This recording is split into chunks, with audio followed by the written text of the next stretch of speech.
اللہ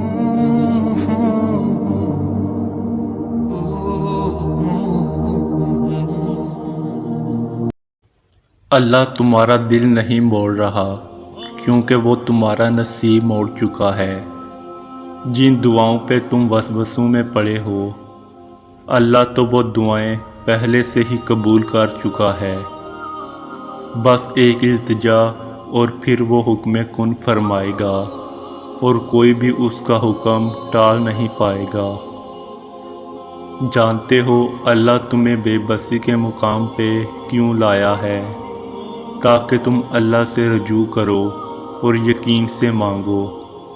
جب تم دعاؤں پہ یقین کرنا سیکھ جاؤ گے تو ہر چیز جو تمہیں ابھی ناممکن لگ رہی ہے وقوع پذیر ہونے لگے گی۔ جو چیز نصیب میں نہیں ہے وہ بھی تم پا لو گے۔ تمہارا تہجد میں اللہ کے سامنے گڑ گڑانا کبھی ضائع نہیں جائے گا۔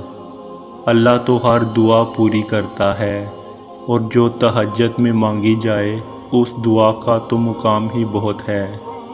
مایوس نہ ہوا کرو، اللہ تمہیں بہت قریب سے دیکھ رہا ہے۔ وہ جانتا ہے کون سی اذیت تمہیں توڑ رہی ہے۔ یقین جانو یہ تمہیں جوڑ رہا ہے۔ تمہاری دعا تمہاری چاہت جلد ہی تمہیں لوٹا دیے جائیں گے۔ تم کہتے ہو کہ جب وہ مقدر میں ہی نہیں تو پھر دعا کیوں مانگوں؟